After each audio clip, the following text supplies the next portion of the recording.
오늘은 한 해를 되돌아보면서 하나님께서 우리에게 베푸시는 그 은혜를 생각하고 감사하는 추수감사 주일입니다. 추수감사 주일에 대한 기원을, 추수감사절에 대한 기원을 여러분 여러 번 또 한 번 이상은 들어보셨을 겁니다. 영국의 청교도들이 박해를 피해서 미국으로 건너오면서 63일간 항해하면서 또한 건너와서 만난 그 첫 해 겨울에 절반 이상이 목숨을 잃습니다. 그리고 남아있는 그 100명이 그 다음 해에 가을에 거둔 보잘것없는 그 추수물을 가지고, 수확물을 가지고 하나님 앞에 감사의 예배를 드린 그것이 추수감사절의 기원입니다. 성경적으로 보면 초막절이 추수감사절, 우리 추수감사주일의 기원이라 할 수 있습니다. 하나님은 이스라엘 백성들에게 1년에 세 차례 반드시 예루살렘에 와서 니네들 얼굴을 꼭 하나님께 보이라고 말씀을 하셨습니다. 그 세 절기 중에 들어가는 것이 초막절입니다. 신명기에 보면 초막절과 관련해서 하나님께서 이렇게 명령합니다. 너희 다장마당과 포도주 틀에 소출을 거두어 드린 후에 이래 동안 초막절을 지킬 것이요. 초막절을 지키면서 이스라엘 백성들이 반드시 해야 될 일은 두 가지였습니다. 하나는 집 밖으로 나가서, 광야로 나아가서 초막을 짓고 그 초막 안에서 7일 동안 생활을 하는 것이었습니다. 그리고 그들이 거둔 곡물 중에서, 수확물 중에서 일부를 하나님 옆에 감사의 제물을 드리는 것이었습니다. 그래서 초막절을 다른 용어로, 다른 말로 수장절이라고도 말합니다. 수장절이라는 것은 말 그대로 수학에서 저장하는 절기다라는 겁니다. 양력 절기상으로, 달력상으로 보면 초막절은 우리나라 9, 10월쯤 됩니다. 10월 달쯤. 그러니까 가을 추수를 하고 거두고 난 다음에 그걸 저장하고, 그리고 집 바깥으로 나가서 초막을 지어놓고 그 안에서 7일 동안 생활을 하는 겁니다. 하나님께서 이스라엘 백성들로 하여금 7일 동안 그 초막에서 지내게 하시면서 의도하신 바가 있었습니다. 그것은 그들 속에 두 가지가 회복되기를 원하시는 것이었습니다. 뭐냐면 하나님 존재에 대한 의식을 회복하는 것이고, 또 하나는 모든 것이 하나님의 은혜인 줄 알고 하나님을 향한 감사를 회복하는 것이었습니다. 이스라엘 백성들이 그 초막전에서 7일간 생활하면서 그들이 했던 일은 매번 똑같았어요. 레파토리는 똑같았습니다. 그들의 조상들이 출애굽했던 그 사건들, 광야에서의 사건들, 그리고 가나안 땅에 정착하기까지의 일들, 그걸 말하고 듣고 말하고 하는 것을 7일 동안 한 겁니다. 하나님은 그 7일 동안 매년 반복되어지는 그 초막절 절기를 통해서 이스라엘 백성들 속에 하나님의 존재의식이 회복되기를 원했고, 그리고 하나님을 향한 감사가 회복되기를 원하셨습니다. 교회는 매년 두 번의 감사절 절기를 보냅니다. 하나는 맥주 감사절이고 또 하나는 추수감사절입니다. 추수감사주일이 되었다고 이스라엘 백성들처럼 집 밖으로 나가서 초막을 짓고 텐트 안에서 7일 동안 지내고 이런 건 없지요. 그렇지만 시간이 흘러서 우리가 이렇게 예배를 통해서 추수감사주일을 보내지만, 그러나 하나님께서 초막절을 이스라엘 백성들에게 주시면서 의도하셨던 그 두 가지 목적은, 그 의도는 여전히 살아있습니다. 추수감사절을 보내는 우리들에게 하나님께서 의도하시는 의도는 여전히 살아있다는 겁니다. 그게 뭐겠습니까? 하나님의 존재를 한 번 더 의식하고, 하나님의 존재를 의식하는 그 의식을 회복하는 것이고, 또 하나는 하나님을 향한 감사를 회복하는 것입니다. 하나님은 오늘 예배를 통해서 우리 속에 이 두 가지가 회복되기를 원하십니다. 회복하는 은혜가 있기를 간절히 축복합니다. 오늘 말씀에서도 감사가 하나님의 존재를 의식하는 아주 중요한 통로와 수단이 된다는 사실을 우리에게 말씀해 주고 있습니다. 감사가 주는 첫 번째 유익은 하나님의 존재를 우리 속에 각인시킨다는 겁니다. 잊혀져가는 하나님의 존재에 대한 의식을 우리 속에 살아나게 한다는 겁니다. 오늘 우리가 읽은 이 시편 50편은 총 3개의 연으로 구성되어 있습니다. 1절부터 6절까지가 한 연이고, 그리고 7절부터 15절까지가 두 번째 연이고, 그리고 16절부터 23절까지가 세 번째 연입니다. 1절부터 6절까지의 그 제1연은 말씀하시는 하나님에 대해서 이렇게 알려주고 시인이 고백하고 있습니다. 그리고 7절부터 15절까지인 제2연은 하나님을 신실히 섬기는 자들에게 주시는 말씀입니다. 그리고 16절부터 23절까지는 악인들에게 주시는 말씀입니다. 제2연에 등장하는 그 하나님을 신실히 섬기는 자들과 제3연에 등장하는 그 악인들 사이에는 분명한 차이가 있습니다. 그 차이는 뭐냐면 하나님의 존재를 의식하고 있느냐, 의식하지 않고 있느냐입니다. 하나님의 존재를 의식하는 자는 내 백성이라고 불려지고 있고, 하나님의 존재를 의식하지 못하고 있는 자들에 향해서는 악인이라고 불려지고 있습니다. 이 제3년의 말씀을 받고 있는 이 악인들은 우리가 쉽게 생각할 때, 악인이라고 생각할 때 우리 속에 떠오르는 그런 악인의 이미지와는 사실 조금 차이가 있습니다. 우리 16절 같이 한번 읽도록 하겠습니다. 16절 시작. 악인에게는 하나님이 이르시되 내가 어찌하여 내 율례를 전하며 내 언약을 내 입에 두느냐. 16절을 잘 보면 악인이라고 평가받는 이들은 한때 하나님의 말씀을 가지고 있었던 자들이었다는 겁니다. 하나님의 율례를 가지고 살았던 자라는 겁니다. 그들은 한때 하나님을 알았던 자들이었습니다. 그들은 처음부터 하나님을 부정하는, 우리가 쉽게 생각하는 악인들과는 좀 다른 성격을 가지고 있는 악인으로 평가받고 있는 자들입니다. 그들은 처음부터 하나님을 몰랐던 것이 아니라 한때 하나님을 알았던 자들입니다. 그러나 어느 순간부터 그들 속에, 그들의 삶 속에, 그들의 생각 속에, 그들의 마음 속에 하나님이라고 하는 존재는 사라져 버렸습니다. 그래서 처음부터 하나님을 부인하고 부정했던 사람들과, 부정했던 그 악인들과 똑같은 모습으로 변질되게 되어집니다. 도둑을 만나면 도둑과 연합하고 가늠한 자의 동료가 되어집니다. 그래서 제3년에 등장하는 그 악인들을 가리켜서 오늘 우리가 본문 22절에는 이렇게 말씀합니다. 하나님을 잊어버린 너희여 이제 이를 생각하라. 하나님을 잊어버렸다는 것은 원래는 하나님을 알고 있었다는 의미가 있는 거죠. 하나님을 알고 있었는데 어느 순간 하나님을 잊어버렸다는 겁니다. 그래서 하나님을 잊어버린 그들에게 하나님은 안타까워서 그들에게 말씀을 주고 있는 것입니다. 여러분, 우리가 한때 하나님을 잘 섬겨는 것보다, 한때 하나님을 잘 섬기는 것보다 더 중요한 것은 지금 하나님을 잘 섬기는 것입니다. 하나님의 평가는 언제나 현재적으로 집행되어집니다. 과거의 우리의 모습이 어떠했는가는 사실은 하나님이 다 그냥 지나가게 만드는 거예요. 이전 것은 지나갔으니 보라 새 것이 되었다고 말씀하십니다. 하나님이 현재를 보시고 우리를 평가하시는 거예요. 현재, 과거에 뭐 열심히 섬겼다, 그게 중요한 게 아니라는 거예요. 현재 우리가 하나님을 여전히 신실하게 섬기고 있느냐, 그걸 하나님이 평가하신다는 거예요.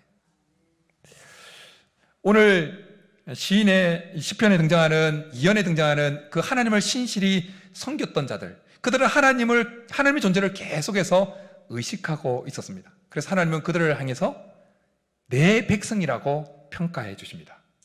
그러나 한때 하나님을 알았고 한때 율법을 가지고 있었지만 어느 순간 하나님의 존재를 잊어버렸던, 하나님의 존재를 의식하는 그 의식이 사라져버렸던 그들에게는 하나님 평가하기를 악인이라고 평가를 한다는 것입니다. 오늘 시편에 등장하는 제2연에 등장하는 하나님을 신실히 섬기는 자들과, 그리고 16절에 제3절에 등장하는 이 악인들, 이 둘 사이, 이 둘은 사실은 처음 시작할 때는 다 같았습니다. 시작점이 같았습니다. 제3년에 등장하는 악인들도 처음에는 2년에 등장하는 그 신실한 내 백성이라고 평가받는 그들처럼 하나님을 신실하게 섬겼던 자들일 가능성이 많습니다. 율례를 가까이 하면서. 그런데 무엇이 이들을 이 두 부류를 시간이 지나면서 한 사람은 하나님으로부터 내 백성이라는 평가를 받는 그 부류로 계속 남게 만들고, 한 부류는 악인이라고 평가받는 부류로 전락하게 만들었냐라는 겁니다. 무엇이 이들을 이렇게 갈라 놓았을까요? 처음은 같았는데, 처음 출발점은 같았는데, 오늘 본문을 배경으로, 본문을 중심으로 보면 이 두 부류를 확연하게 갈라 놓게 하는데 결정적인 역할을 한 것은 바로 감사 여부였습니다. 감사였습니다. 하나님을 신실히 섬겨서 내 백성이라고 평가받는 이들은 감사하는 자였습니다. 감사.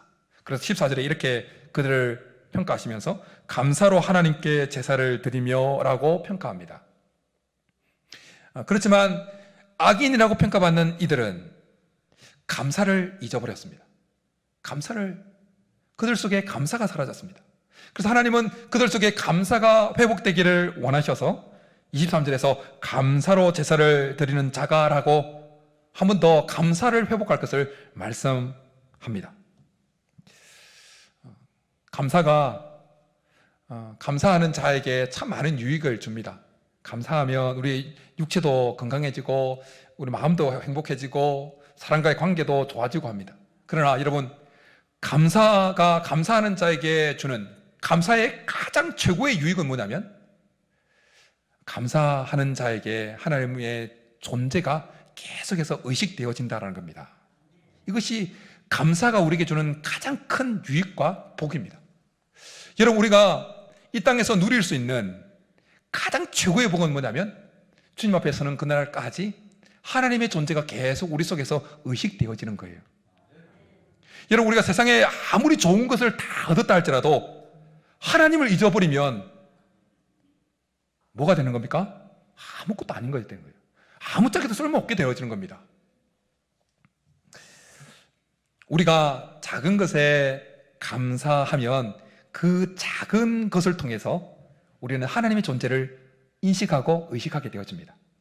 일상의 것을 감사하면 그 일상의 것을 통해서 우리는 하나님의 존재를 의식하게 되어집니다.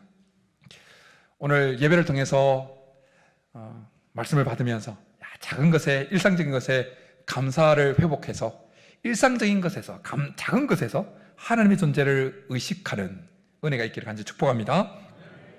하나님은 사도 바울을 통해서 로마서 1장에서 이렇게 말씀합니다. 하나님을 알되 하나님을 영화롭게도 아니하며 감사하지도 아니하고 오히려 그 생각이 허망하여지며 미련한 마음이 어두워졌나니 스스로 지혜 있다 하나 어리석게 되어 썩어지지 아니하는 하나님의 영광을 썩어질 사람과 새와 짐승과 기어다니는 동물 모양의 우상으로 바꾸었느니라. 한때 하나님을 알았어도 그의 삶 속에서 감사를 잃어버리면 그의 마음이 어느 순간 허망하게 되어진다는 것입니다. 한때 하나님의 말씀을 붙들고 살았다 할지라도 감사를 잃어버리면 그 마음이 어두워지고 미련하게 되어진다는 것입니다. 그래서 하나님의 영광을 썩어질 그 사람과 그 짐승들의 모양으로 우상으로 전락시켜 버린다는 것입니다.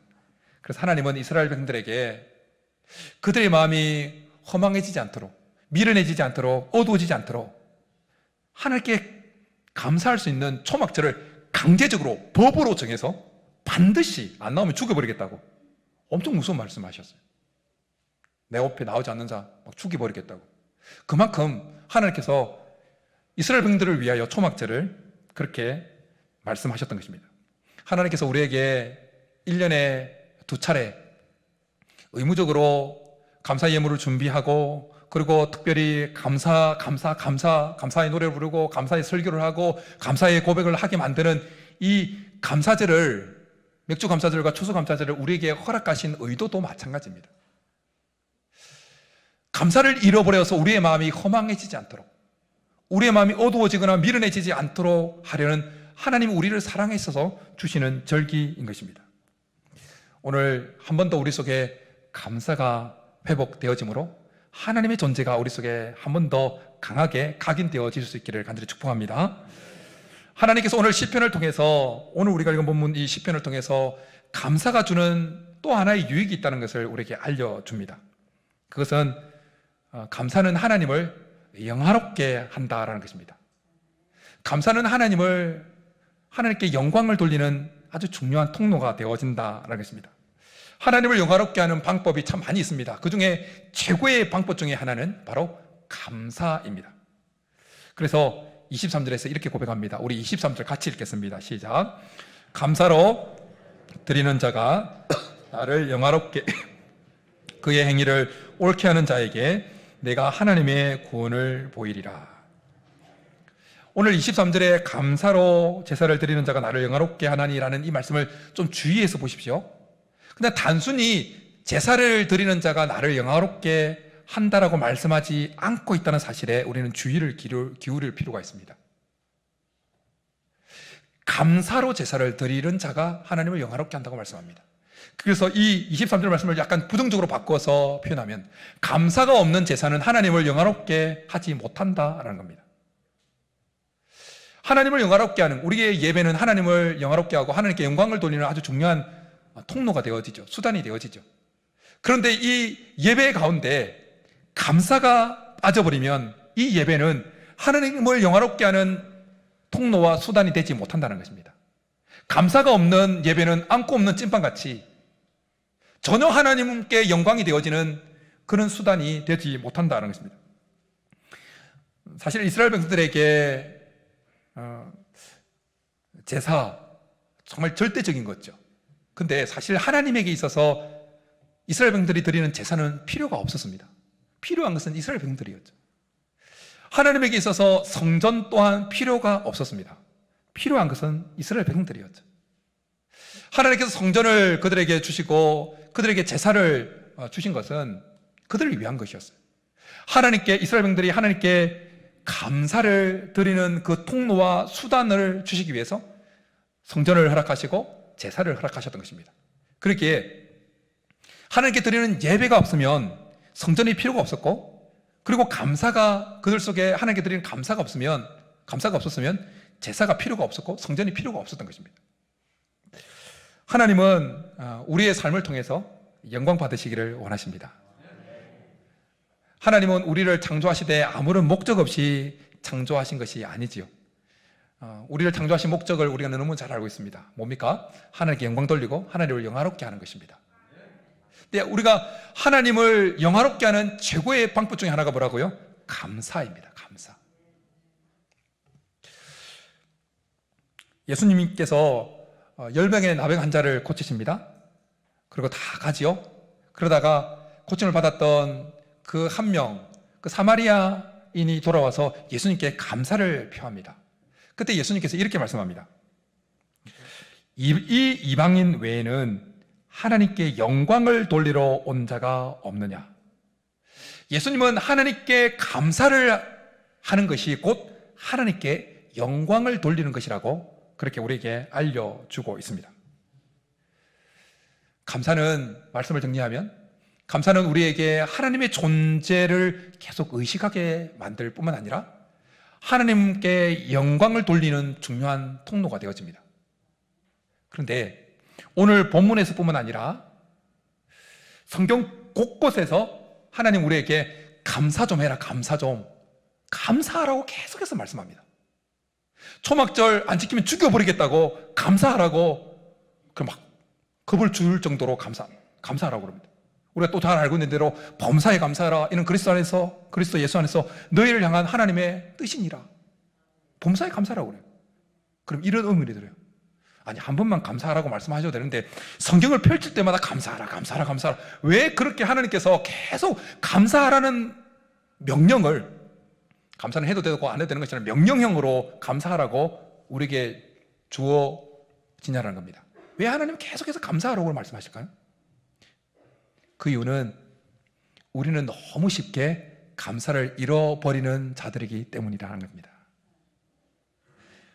분명히 감사는 우리 속에 하나님의 존재를 의식하게 만들고 하나님께 영광을 돌리는 중요한 통로가 되어지는데 우리는 너무 쉽게 감사를 잃어버립니다. 좋은 거 딱 생기면 아이고 그래도 기본적으로는 감사를 하죠. 양심이 있는 사람들은 아이고 감사하다. 그런데 하루 지나면 입 싹 닦아버립니다. 감사한 마음 없습니다. 뭐 아파트 당첨돼가지고 새 집 들어갔어요. 이사 들어갔어요. 뭐 어떻게 해서 들어갔습니다. 아이고 좋아라 좋아라. 아이고 감사합니다. 일주일 지나면 없어집니다. 싹 입 닦아요. 하나님은 우리의 이런 연약함, 우리의 이런 어떤 습성을 너무나 잘 아십니다. 그래서 계속해서 감사해라. 성경 좀 지나고 나면 또 감사해라. 또 감사해라. 그렇게 말씀합니다. 여러분, 우리는 어떻게 하면 계속 감사할 수 있을까요?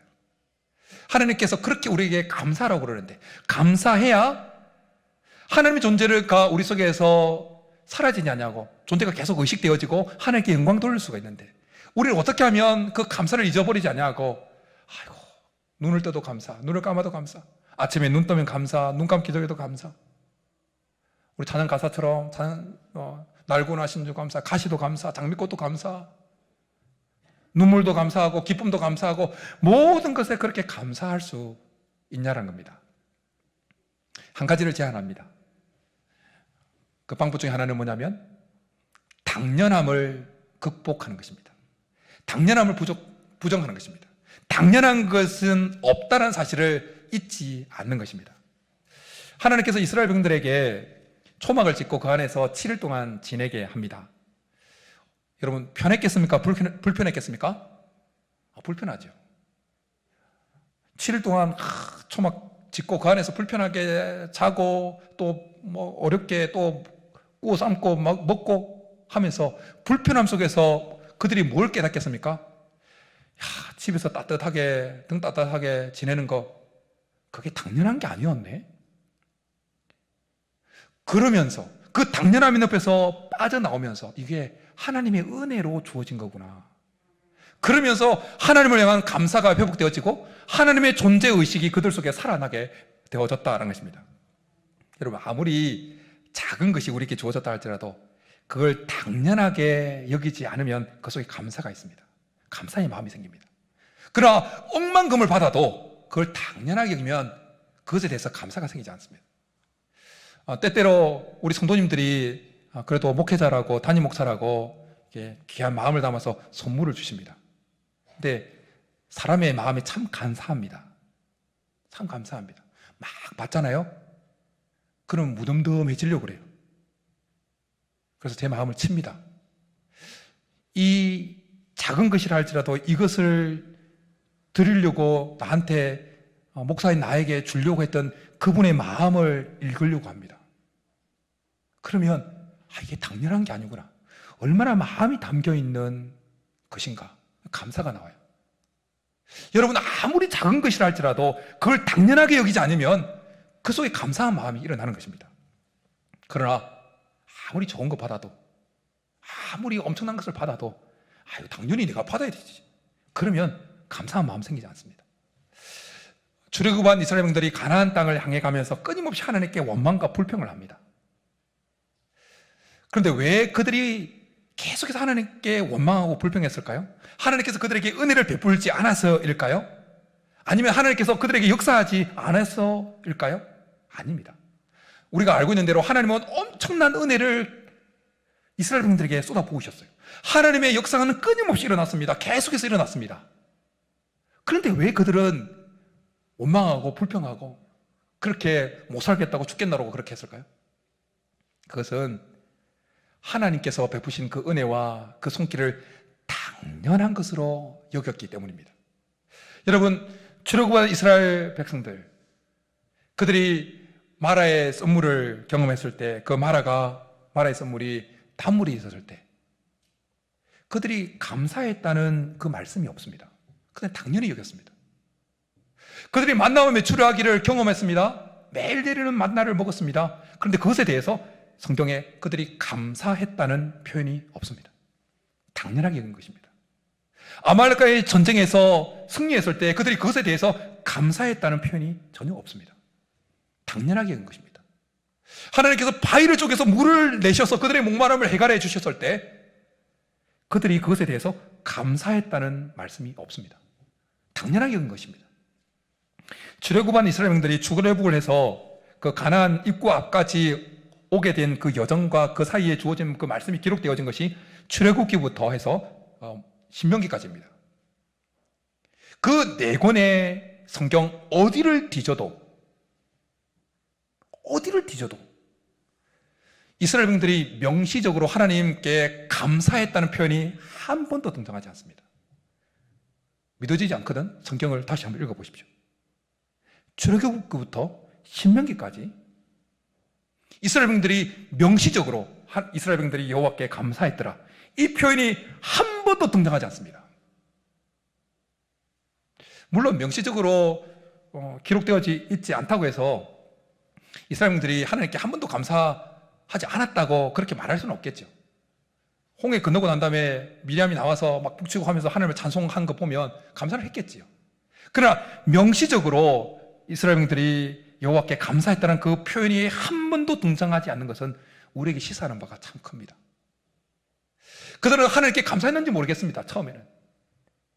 그러나 그들은 잠시 후에 그것을 당연하게 받아들여 본 겁니다. 당연하게. 그러니까 그들 속에 감사가 없는 겁니다. 이스라엘 백성들에게 있어서 이스라엘 백성들의 오늘은 어제까지 하나님께서 그들에게 베푸신 그 은혜의 결과였습니다. 이스라엘 백성들의 오늘은 하나님께서 그들에게 어제까지 역사하셨던 하나님의 그 손길의 결과물이었습니다. 그렇지만 이스라엘 백성들은 어제까지 그들에게 베푸셨던 그 은혜, 그 하나님의 역사를 당연하게 여겨버립니다. 그러나 그들 속에 감사가 없는 겁니다. 오늘 예배를 드리고 있는 우리의 오늘은 여기까지 우리에게 베푸신 하나님의 은혜의 결과물들인 줄 믿습니다. 우리가 여기까지 지금 예배자로 서 있는 것, 예배자로 있는 것, 이건 여기까지 하나님께서 우리에게 은혜와 긍휼을 베푸시고 손길을 베푸신 그 결과물, 집합체인 줄 믿습니다. 이것을 인정하면 우리 속에 감사가 나와요. 그런데 당연하게 여기면, 아니 내가 숨을 쉬는 거, 내가 주일에 예배 나오는 거, 이게 당연한 거 아니야? 자녀들 크고 있는 거 당연하게 크고 하는 거 아니야? 뭐 물만 먹여도 잘 크는데 뭐 당연한 거 아니야? 당연하게 받아들이면 감사가 없습니다. 여러분 고속도로에서 뭐 갑자기 뭐 어떤 사연 때문에 창문 다 내리고 시속 100km 쫙 달리는 차에서 옆에 있는 사람하고 대화를 나눠본 적 있습니까? 소음 때문에 시속 100km 확 달릴 때 바람 소리 때문에 옆에 있는 사람과 대화를 나눌 수가 없습니다. 그런데 여러분 이거 아십니까? 이 지구가 자전을 하잖아요. 우리나라 기준으로, 적도 기준으로 하면 좀 달라지는데 우리나라 기준으로 시속 1260km로 돌고 있답니다. 자전. 그런데 여러분 지금까지 살아오시면서 옆에 사람들로부터 야, 지구가 돌아가는 소리 때문에 살 수가 없어. 이런 불평을 들어보신 적이 있으십니까? 없습니다. 저도 한 번도 못 들어봤어요. 혹시 그런 소리를 하는 사람은 빨리 흰병원, 흰 건물 쪽으로 보내야 돼요. 정신병원에 보내야 돼요. 하나님께서 우리의 귀를 20에서 2만 헤르츠 그 범위 안의 소리만 들을 수 있도록 우리의 귀를 그렇게 만들어 놓으시기 때문이에요. 지구가 1260km, 시속 1260km 돌아가면서 얼마나 소음을 많이 내겠습니까? 그걸 들을 수 있으면 우리는 못 살 거예요.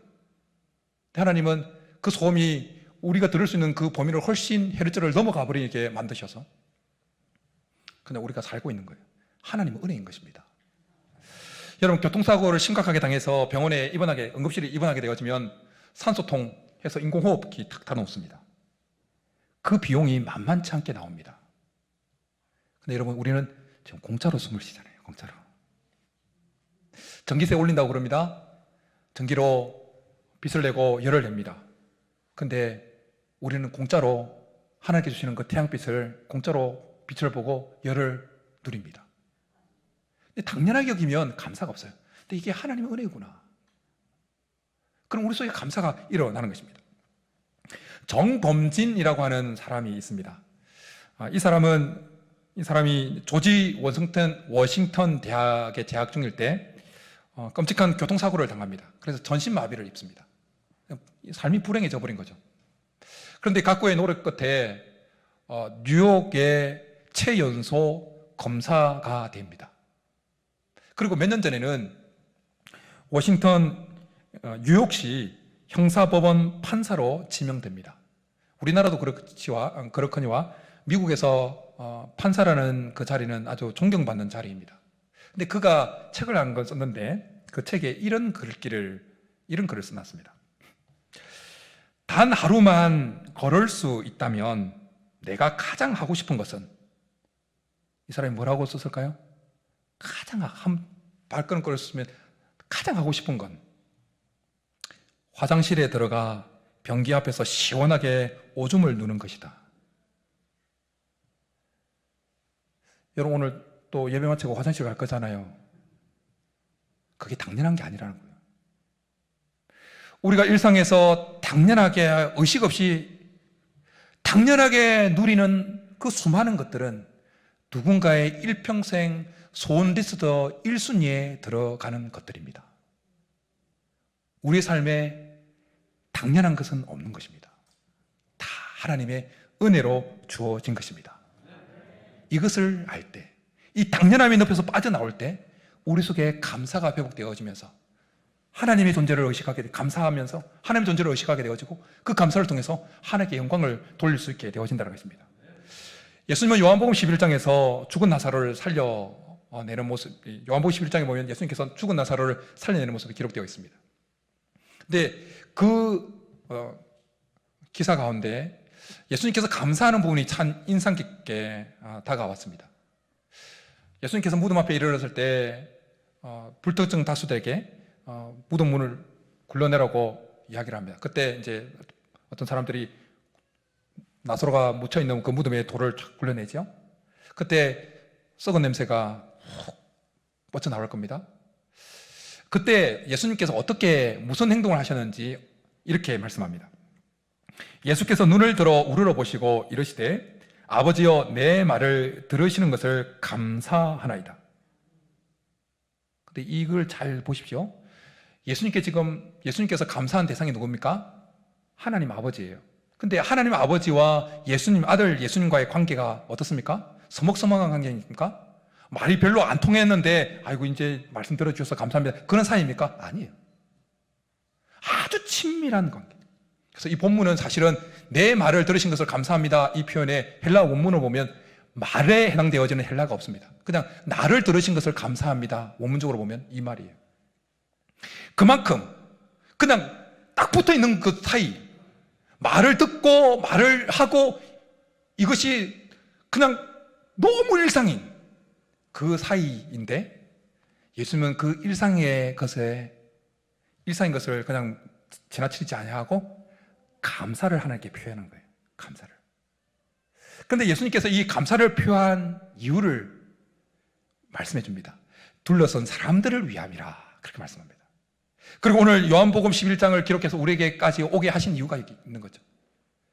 일상에 누리는 이 모든 것에 대해서 당연하게 하지 말고 감사하라는 것입니다. 예수님이 우리에게 이런 모범을 보여주신 것입니다. 사랑하는 성도 여러분, 현재 우리가 가지고 있는 것, 당연한 거 하나도 없습니다. 모든 것이 하나님의 은혜로 주어진 것입니다. 그래서 이 당연함의 늪에서 빠져나와서 하나님을 향한 감사를 회복하고, 그래서 그 감사 속에서 우리가 하나님의 존재를 한 번 더 의식하고 하나님께 계속해서 감사로 영광 돌리는 인생을 살아갈 수 있기를 주님의 이름으로 축복합니다. 이제 우리 말씀 생각하면서 은혜라는 찬양, 내가 누려왔던 그 모든 것이 당연한 것이 아님을 우리 말씀 생각하면서 또한 이 찬양 가사에 또 은혜를 받으면서 고백하며 나가겠습니다.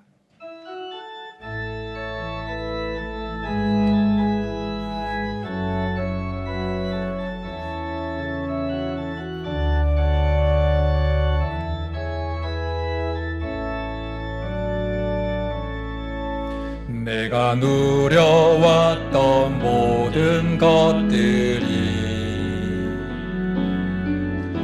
내가 지나왔던 모든 시간을 되돌아보십시오. 내가 걸어왔던 모든 순간이 당연한 것 아니라 은혜여서 아침 해가 뜨고 저녁에 노을 봄의 꽃향기와 가을의 열매 변하는 계절의 모든 순간이 당연한 것 아니라 은혜여서 모든 것이 은혜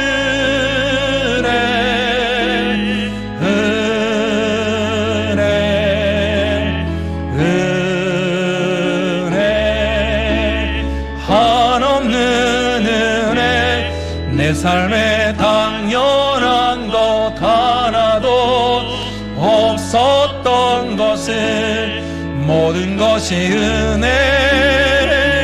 은혜여서 내가 이 땅에 태어나 사는 것 내가 이 땅에 태어나 사는 것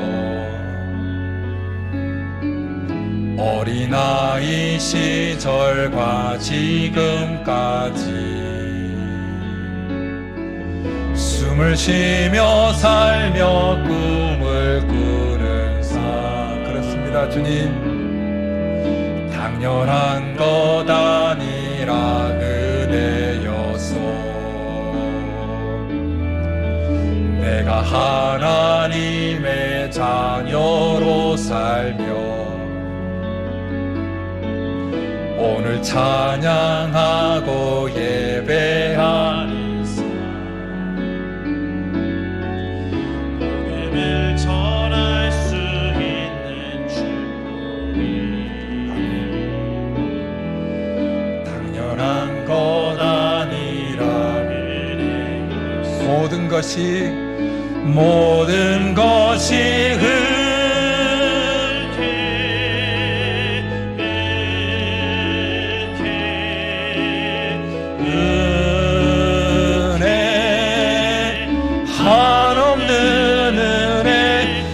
삶에 당연한 것 하나도 없었던 것이 모든 것이 은혜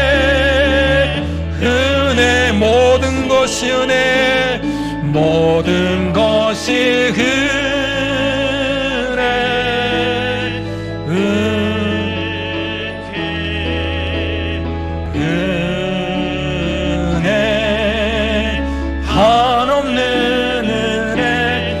삶에 당연한 것 하나도 없었던 것을 모든 것이 은혜여서 이 시간 우리가 말씀 생각하면서 같이 기도하며 나아가겠습니다. 우리가 당연하게 누리며 여기며 사는 그 모든 것, 그 수많은 것들이 어느 누군가에게는 일평생 한번 이루어졌으면 하는 그 소원 리스트의 제1소원일 것이 너무나 많습니다. 당연한 것 하나도 없습니다. 모든 것이 하나님의 은혜입니다. 그러나 이것을 우리는 너무나 쉽게 잊어버리고 감사를 잊어버립니다. 하나님 앞에 우리의 연약함을 고백하면서 하나님 당연함의 늪에서 빠져나와서 작은 것에 감사하면서 그 감사를 통해서 하나님의 존재를 늘 의식하는 인생, 또한 감사를 통해서 하나님께 날마다 영광 돌리는 인생이 되게 도와달라고 우리 말씀 생각하면서 주여 한번 부르기도 나가겠습니다. 주여! 살아계신 하나님 아버지, 우리의 삶에 누리는 그 수많은 것들, 당연하게 누려왔던 그 모든 것들, 내가 지나왔던 그 모든 시간들, 내가 걸어왔던 그 모든 순간이 당연한 것이 아니라 은혜였음을 한 번 더 말씀을 통해서 우리 속에 자각시켜 주시니 감사합니다. 하나님, 우리는 너무나 연약해서 너무나 쉽게 감사를 잊어버립니다. 너무나 모든 것을 당연하게 여겨버립니다. 하나님, 우리에게 은혜를 베풀으셔서 이 당연함의 늪에서 빠져나오게 도와주옵소서. 당연함을 하나님 부정하게 하여 주시고, 당연한 것은 없다는 사실을 항상 우리 속에 가지고 모든 것이 하나님의 은혜임을 고백하며 감사하게 도와주옵소서. 그래서 감사함으로 하나님의 존재가 우리 속에 항상 의식되어지게 하여 주시고, 감사를 통해서 하나님께 날마다 영광 돌리는 인생이 되게 도와주옵소서. 그래서 하나님, 감사 위에 감사를 더해주시는 그 하나님의 은혜를 날마다 풍성히 받아 누리는 우리 모두가 되게 도와주옵소서. 하나님 감사합니다. 모든 것이 하나님의 은혜입니다. 당연한 것 하나도 없음을 고백합니다. 홀로 영광받아 주옵소서. 예수님의